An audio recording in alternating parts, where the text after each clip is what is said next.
தத்புருஷாய வித்மகே வக்ரதுண்டாய தீமகி தன்னோ தந்தி பிரச்சோதயாத். ஓம் ஆதித்யாயஷ சோமாய மங்களாய புதாயஷ குரு சுக்கர சனியப்யட்ச ராகவ கேதவ நமக. உலகெங்கும் வாழும் புது யுகம் உறவுகளுக்கு ராஜயோக அன்பு வணக்கம்.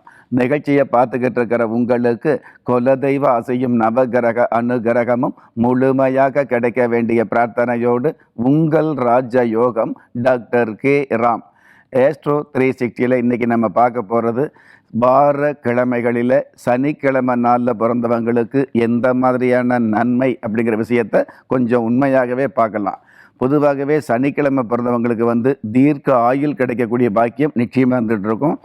சனிக்கிழமை பிறந்தவங்களுக்கு அவங்களுடைய ஜாதகத்தில் சனி பகவான் துலா ராசியில் அல்லது கும்ப ராசியில் அல்லது மகர ராசியில் அல்லது கடக ராசியில் இருந்தால் கூட அவங்க காலம் முழுவதும் நல்ல வாழ்க்கையை வாழக்கூடிய தகுதியை மெல்ல மெல்ல கொடுக்குது அப்படிங்கிறது.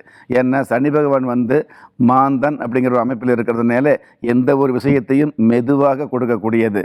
வாழ்க்கைக்கு தேவையான பதமான விஷயங்களை மெதுவாக கொடுக்கக்கூடிய கிரகமாக சனி பகவான் இருக்கிறதுனால இந்த சனிக்கிழமை பிறந்தவர்களுக்கு எந்த ஒரு விஷயத்தையும் சுறுசுறுப்பாக செய்கிறோம் அல்லது விறுவிறுப்பாக செய்கிறோம் அப்படிங்கிறத விட பதட்டம் இல்லாமல் பக்குவமாக நிதானமாக கையாளக்கூடிய பாக்கியம் சனிக்கிழமை பிறந்தவங்களுக்கு அதிகமாகவே இருந்துகிட்டு இருக்குது அப்படிங்கிறது சாஸ்திர ரீதியான உண்மையாக சொல்லி வச்சுருக்குது.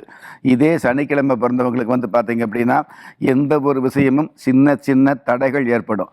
தன்னுடைய முற்பகுதின்னு சொல்லுவாங்க இல்லையா, ஒரு மனுஷாலுடைய வாழ்க்கையில் முற்பகுதி பிற்பகுதின்னு பிரிக்கிறாங்க இல்லையா, அதில் முற்பகுதி என்று சொல்லக்கூடிய 30 வயசு வரைக்கும் இவங்களுக்கு கிடைக்கக்கூடிய கல்வியாக இருந்தாலும் சரி, சேரக்கூடிய செல்வமாக இருந்தாலும் சரி, கிடைக்கக்கூடிய உத்தியோகமாக இருந்தாலும் சரி, நடக்கக்கூடிய திருமணமாக இருந்தாலும் சரி, இது எல்லா விதமான நன்மையான காரியங்களும் ஓரளவு தாமதமாகத்தான் நடக்க வேண்டிய ஒரு கட்டாயம் இந்த சனிக்கிழமை பிறந்தவங்களுக்கு இருந்துகிட்டு இருக்குது அப்படிங்கிறது உண்மை.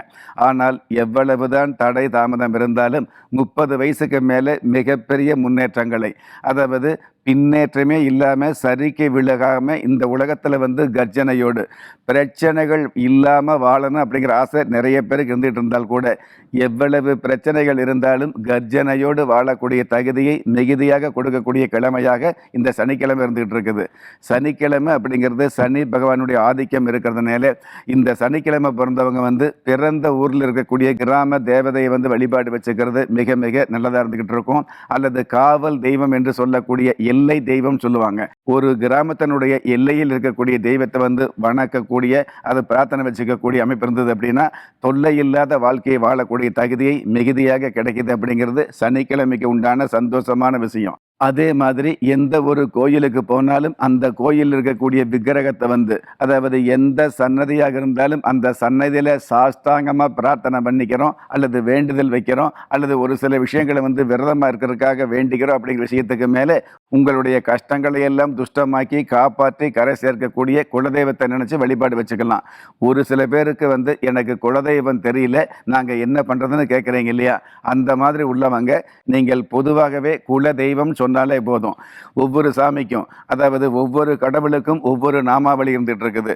முருகப்பெருமான், விநாயக பெருமான், லட்சுமி, சரஸ்வதி, விஷ்ணு, இந்த மாதிரி ஒவ்வொரு தெய்வத்துக்கும் ஒரு நாமாவளி இருக்கு இல்லையா. அந்த மாதிரி குலதெய்வத்துக்கு கண்டிப்பாக அது மாரியம்மாவாக இருந்தாலும் சரி, காளியம்மாவாக இருந்தாலும் சரி, கருப்பண்ண சாமியாக இருந்தாலும் சரி, உங்களுடைய குலதெய்வத்து பெயர் எதுவாக இருந்தாலும் நீங்கள் மொத்தமாக குல தெய்வமே அப்படின்னு சொன்னால் போதும். குலதெய்வம் தெரியாத பாக்கியவதிகளுக்கு நான் சொல்லக்கூடியது, குலதெய்வத்தினுடைய பெயர் தெரியாமல் இருந்தது அப்படின்னா குல தெய்வமே அப்படின்னு நினச்சி நீங்கள் அந்த குலதெய்வமே அப்படிங்கிற பெயரை நாமாவளியை, குல தெய்வம் அப்படிங்கிற நாமாவளியை உச்சரித்து நீங்கள் நமஸ்காரம் பண்ணிங்கன்னா உங்களுடைய குலதெய்வம் இந்த உலகத்தில் இந்த பிரபஞ்சத்தில் நீங்கள் எங்கே இருந்தாலும் உங்களை காப்பாற்றக்கூடிய தகுதி அந்த தெய்வத்துக்கு இருக்குது. காப்பாற்றித்தான் ஆகணுங்கிற ஒரு நியதியும் இந்த சாஸ்திர ரீதியாக சொல்லப்பட்டிருக்குது. ஆக அந்த மாதிரி குலதெய்வத்தை நினச்சி நமஸ்காரம் வச்சுக்கிறது சனிக்கிழமை பிறந்தவர்களுக்கு மிக மிக நல்லதாக இருந்துகிட்டு இருக்கும்.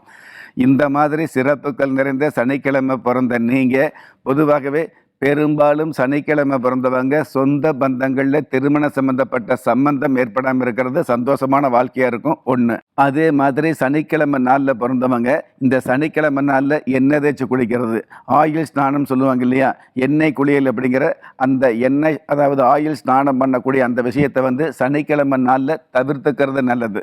சனிக்கிழமை பிறந்தவங்க எக்காரணத்தை கொண்டும் சனிக்கிழமை நாளில் முடி கட் பண்ணுறது அல்லது சனிக்கிழமை நாளில் நகம் கட் பண்ணுறது, சனிக்கிழமை நாளில் எண்ணெய் தேய்ச்சி குளிக்கிறது, இந்த மாதிரியான விஷயங்களை தவிர்த்துக்கிறது நல்லது அப்படிங்கிற விஷயத்தையும் நமக்கு உடலியல் சாஸ்திரம் உறுதியாகவே சொல்லி வச்சிருக்குது. இந்த மாதிரி அதாவது சாஸ்திரம் சொன்ன இந்த விதிகளை கடைப்பிடிச்சிங்க அப்படின்னா சனிக்கிழமை பிறந்தவங்க சங்கடமே இல்லாத சந்தோஷமான வாழ்க்கை வாழ முடியும் அப்படிங்கிறது சாஸ்திர விதி. இது மட்டும் இல்லை, சனிக்கிழமை பிறந்து சனிக்கிழமைக்கு உண்டான 8ஆம் தேதியாக இருந்து அந்த 8ஆம் தேதி பிறந்தவங்கள்லாம் நட்டம் இல்லாத வாழ்க்கை வாழணும் அப்படின்னா நீங்கள் அந்த மாதிரியான வாழ்க்கை சம்பந்தப்பட்ட முறைகளை தெரிஞ்சுக்கணும் அப்படின்னா யூடியூப்பில் ராஜயோகம் டைப் பண்ணி போனீங்கன்னா நிறைய விஷயங்களை நீங்கள் தெரிஞ்சுக்க முடியும். எது எப்படி இருந்தாலும் ஒரு மனுஷால யாரு கைவிட்டாலும் ஆன்மீகம் கைவிடாது என்ற அனுபவ உண்மையோடு அண்ட நிழலும் இல்லை, ஆதரிப்பார் யாரும் இல்லை என்ற நிலையில் உள்ளவர்களை குலதெய்வம் கைவிடுவதில்லை என்ற என்னுடைய ஆழமான ஆன்மீகத்தையும் பதிவு செய்து அகில உலகத்தில் உள்ள அத்துண தெய்வங்களின் அனுகிரகமும் ஈரேல் உலகத்தில் உள்ள எல்லா சக்திகளின் ஒட்டுமொத்த ஆசீர்வாதங்களும் உலக மக்கள் அனைவருக்குமே கிடைக்க வேண்டிய பிரார்த்தனையோடும் வாழ்த்துக்களோடும் உங்கள் ராஜ யோகம் டாக்டர் கே ராம். திறமை இருந்தும் வறுமையில் வாடுகிறீர்களா? விதியை நொந்து விரக்தியில் இருக்கிறீர்களா? முயற்சிகள் செய்தும் முன்னேற்றம் கிடைக்கவில்லையா? களஸ்திரம் அமையாமல் கவலைப்படுகிறீர்களா? தாய்மையடையாமல் தவித்து நிற்கிறீர்களா?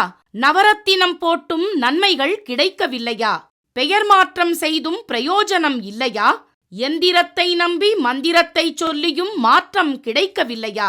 எண்கணிதத்தை நம்பி எழுத்தை மாற்றியும் ஏற்றம் கிடைக்கவில்லையா? வாஸ்துவை நம்பி வாசலை மாற்றியும் வளம் காணவில்லையா? ஹோமத்தை வளர்த்து யாகத்தை செய்தும் யோகத்தை காணவில்லையா?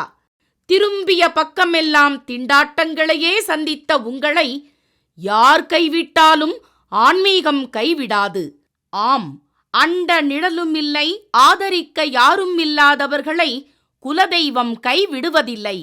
கிள்ளி கிடைக்கக்கூடிய யோகங்களை அள்ளிக் கொடுக்கக்கூடிய ஆன்மீக அற்புதம் குலதெய்வ விருட்சம். திக்கற்ற யாவரும் ஒப்பற்ற பயன்பெற வாங்கி பயனடைவீர்.